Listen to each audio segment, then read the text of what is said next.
Orang tewas akibat rumah 2 lantai di Cimahi, Jawa Barat ambruk. Kedua korban merupakan penghuni rumah yang tertimbun runtuhan bangunan.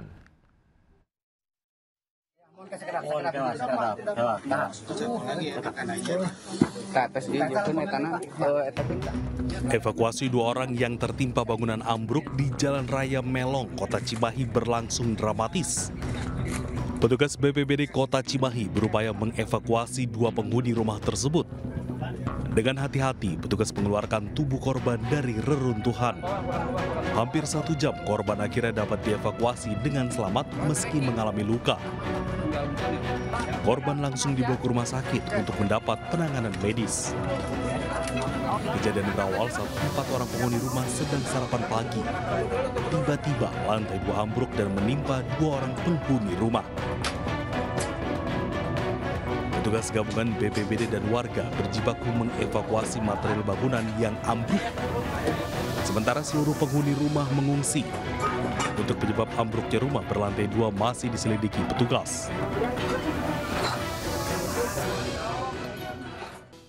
Seorang operator alat berat tewas tertimbun material longsoran sampah di tempat pembuangan akhir atau TPA Galuga di Kecamatan Bogor, Jawa Barat. Saat kejadian, korban tengah meratakan gundukan sampah menggunakan alat berat.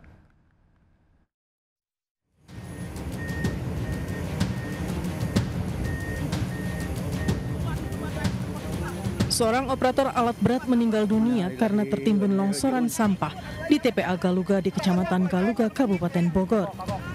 Saat kejadian, korban sedang meratakan gundukan sampah menggunakan alat berat. Ketika alat berat melintas di lahan dangkal, tiba-tiba amblas dan menimbun alat berat dan juga korban. Diduga, longsor terjadi karena hujan mengguyur wilayah Bogor dan sekitarnya sejak Minggu. Tingginya gunungan sampah membuat retakan tanah serta sampah amblas. Sementara proses evakuasi korban berlangsung selama 2 jam. Korban yang meninggal dunia di lokasi kejadian dibawa ke rumah sakit. Pihak desa setempat menyerahkan kejadian ini kepada pihak kepolisian dan instansi terkait. Dari Bogor, Jawa Barat, Wildan Hidayat, iNews melaporkan.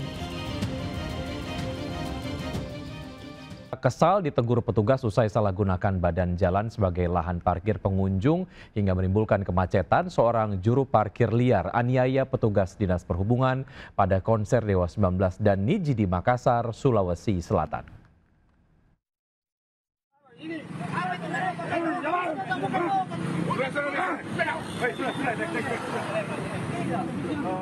Seperti inilah cekcok berujung pemukulan ke wajah petugas Dinas Perhubungan Makassar yang sedang mengatur lalu lintas pada konser band Dewa 19 dan Niji di salah satu pelataran pusat perbelanjaan di Kecamatan Mariso, Makassar, Sulawesi Selatan pada Minggu petang.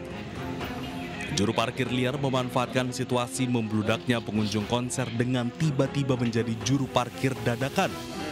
Memanfaatkan badan jalan di Metro Tanjung Bunga, Kecamatan Mariso, Kota Makassar, Sulawesi Selatan sebagai lahan parkir. Pelaku dengan tega menonjok korban, usai kesal tega ditegur di hadapan petugas lainnya. Akibat perbuatannya, pelaku kini ditahan di Mako Polrestabes Makassar guna proses hukum lebih lanjut dan terancam pasal 351 KUHP pidana terkait penganiayaan. Dari Makassar, Syahrul Adiaksa, iNews melaporkan. Seekor ular sanca sepanjang 5 meter bersembunyi di tumpukan palet gudang dekat permukiman padat kawasan Durensawit, Jakarta Timur. Warga dan petugas damkar pun beramai-ramai mengevakuasi ular agar tidak membahayakan.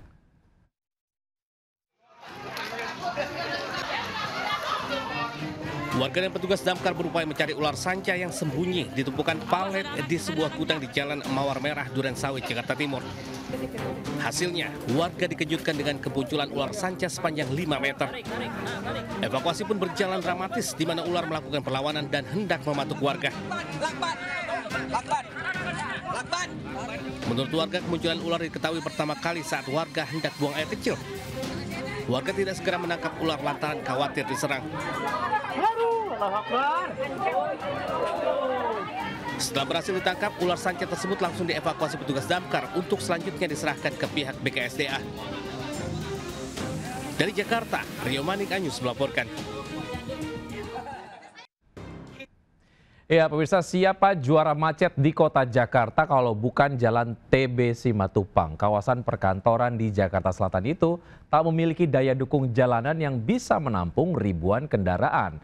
Proyek abadi galian pipa membuat kemacetan semakin menggila.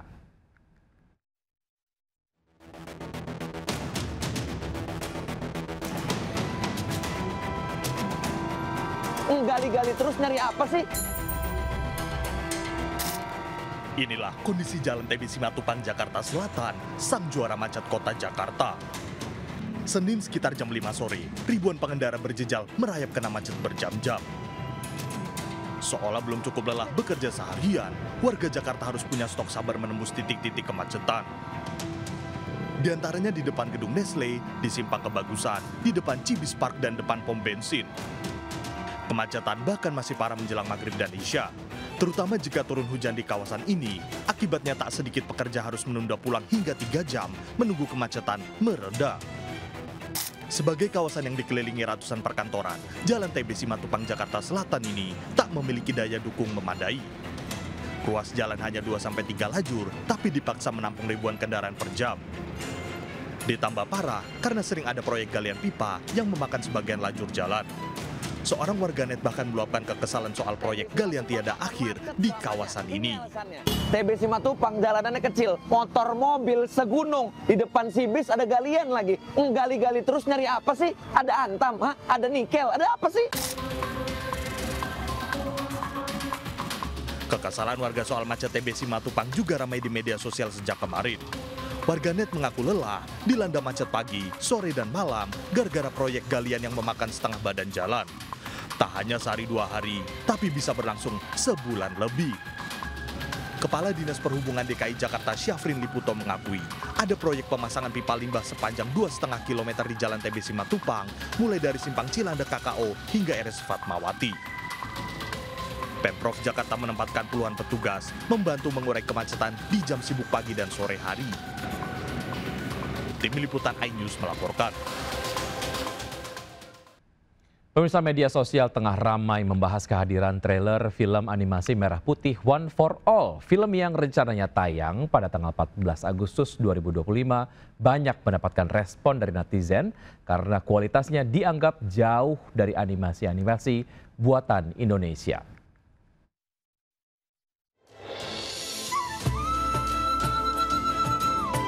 Film animasi merah putih One for All menuai banyak sorotan publik jelang penayangannya tanggal 14 Agustus 2025. Sebagian warganet menyampaikan kekecewaannya setelah menonton trailer. Menurut warganet, kualitas film itu gagal dan tak sesuai ekspektasi di tengah industri animasi Indonesia yang tengah naik daun dan membaik. Bukan hanya masalah visual, warganet juga menyoroti materi film ini yang menyematkan film animasi anak Indonesia pertama bertema kebangsaan. Padahal tahun 2015 ada film Battle of Surabaya yang disutradarai Arianto Yudiawan dan diproduksi oleh MSV Pictures. Film Battle Indonesia mengusung latar sejarah Perang Surabaya tahun 1945.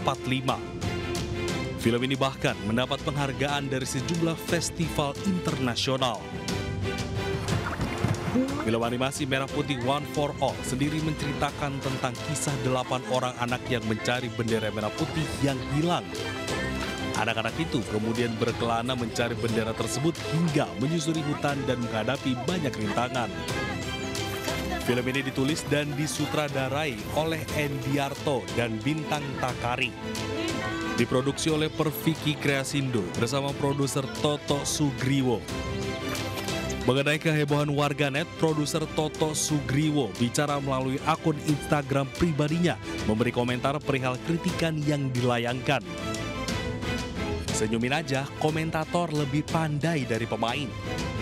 Banyak yang mengambil manfaat juga kan, postingan kalian jadi viral, tulisnya. Dalam kandang pasti ada yang menangkapnya. Dari Jakarta, iNews melaporkan. Siapa yang